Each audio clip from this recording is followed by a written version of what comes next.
What's that? Okay. Prince Fielder still has not gotten a hit.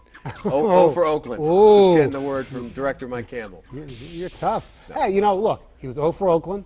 Miguel Cabrera was 0 for Seattle, and then he had a good Oakland. So maybe Prince Fielder will have a good Chicago. Look, they won today. I wanted 5-2. Yes, That's you what did. I said last Sunday. 4-3, and I didn't even get 4-3. You didn't. Come on.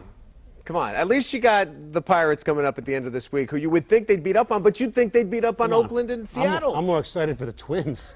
Hey, the Twins were only 8 games out today. They were 10-24 when I looked at the standings. 10-24 and 8 games out. The Tigers are just—it's not a good watch, except for the starting pitching, except for Porcello the other night has been outstanding. It's been really, really good, and they say that you win with pitching, and that's what they're going to have to do because right now they can't hit anything. I know. I still think it's going to turn around. But it's just painful right now. And you have heard the people, I'm sure you've seen them on Twitter, calling us idiots, saying that you guys don't even pay attention because they were under 500 in May of last year. Exactly. That's why I'm not going. So we do need to stay patient. I understand that. That's why, look, I'm usually one who goes nuts over lineup things, and I've been pretty reserved, although I couldn't understand why Austin Jackson didn't play yesterday. He was, one of their leading hitters, but whatever. How about the Dotel situation? Are you a little bit off of the Dotel boat now? It's my fault, He pitched good the other day, but of course last Monday was a disgrace. And that you had to see the Brandon Inge thing coming. You knew that was coming.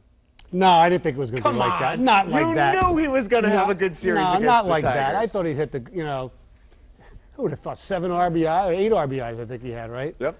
It's good for him. I mean, I have ill will towards Brandon Inge, but it's such a non-story considering the fact that the Tigers can't hit the baseball. I don't know what they're going to do for second base. It was nice that Rayburn got a double today, but you got Rayburn who can't hit, Santiago who can't hit, Danny Wirth isn't exactly a great hitter, so you have a major problem at second base. And I'm not raising any red flags here. I don't think it's a big deal, but in case you did not hear, Justin Verlander did have a callus on his right thumb, which bled, which is why he got pulled after the 7th inning today. I don't know if it's reason to be concerned, but sometimes when you do throw the ball that hard, you don't want that to consistently be a factor. I'm not going to worry about his callus right now. All right, 4 straight wins. He's been nothing but spectacular. Did you see this? What's he? 19-3 coming off losses since the beginning of last year. And the great stat I saw sent out by Dan Dickerson after today's game: 13 straight wins on the road. Right. And that's something else. That's why he's your horse. I mean, he's the best. He's great. We talked about Cabrera being 0 for Seattle. However, he took some extra batting practice before Oakland, figured out what was going wrong, proceeded to go 4 for 4 the next night. So these guys do, when they zero in, seem to figure out the problem. I foresee that with Prince, too, by the way. I'm making fun, and Dirk's moving to the 2-hole seems to have worked, so that was a good move. So I wasn't, I'm a big bunter. I wasn't crazy about today when they bunted. First and second, try to move the guys up to second and third. I understand you want to put 2 guys in scoring position. Cabrera would be coming up next. But what chances would, even if the bunt was successful, you think they would walk Cabrera anyway, right? Most likely. And it was a perfect execution of the wheel play, too, which is a play I like seeing run, but you don't see it too much. You don't see it too much. Well, let's get into some other stuff. Yeah. You got the Rangers and the Devils in the Eastern Conference Finals, the Kings and the Coyotes getting their series kicked off tonight. Gary Bettman's praying for Kings Rangers. Because Devils, Coyotes, you could just basically turn the lights out. I agree with you there, and I think that they're likely to get. The Rangers it looks as though this is their year.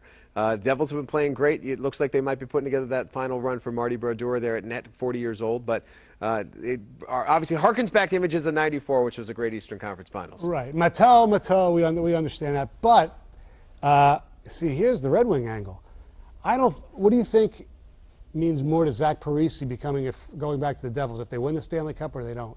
I don't think it factors in. A lot of talk on your station about that this week. I don't think it factors in. I think the money's going to be there. Where's the best situation? It's tough to make that call because there's still 2 more series of hockey to be played until they win the Cup, perhaps. I don't want the Devils to win. Who's going to be in the NBA Finals? It's going to be the Miami Heat and the Oklahoma City Thunder. I know the Spurs are playing great, but I just think matchups because, besides Durant and Westbrook, Harden, one of the best players coming in the league off the bench, and you got Ibaka and Kendrick Perkins down low who can actually do something. So I think they're going to win. I'm not sure they're mature enough to beat Miami. Now we got to see what happens to Chris Bosh, how long he's going to be out for. By the way, all credit to LeBron and Dwayne Wade for what they did in the 4th quarter. But gee, I imagine a full game, and the last I checked, I didn't see the final box score, but I believe LeBron James and Dwayne Wade combined for 2 personal fouls. Come on. You wonder why I hate the Heat? But that's the refs and the commissioner are not the Stonehead. No, they're going off the board this week for the I could have Stonehead. gone with Josh Beckett for his playing golf on his day off, but no, I went to golf though. Kevin Na. If you don't follow golf, he's, professional golfer, a good young golfer. But the guy takes so long and makes Sergio Garcia seem fast. He's sitting there, and he got a timer penalty, or at least warning on Saturday. He takes it back, he steps off, he can't pull the trigger, he yells at himself. I know maybe it's a psychological thing that I shouldn't make fun of, but who cares? Kevin Na, you're a Stonehead. You make a slow game even slower. He's the Mackie Sasser or the Chuck Knobloch of golf. That's right. Happy Mother's Day to Cindy. Happy Mother's Day to all your mothers Happy Mother's watching out Day there. to your wife. Thank you very much. Appreciate that. We will be back right after this. The sports update continues. A funny piece from Brad Galley on the Michigan softball team coming up right after the break. Stoney's Stonehead of the Week is brought to you by Capital Mortgage Funding, the best mortgage bankers. Call 1-800-LOW-RATE.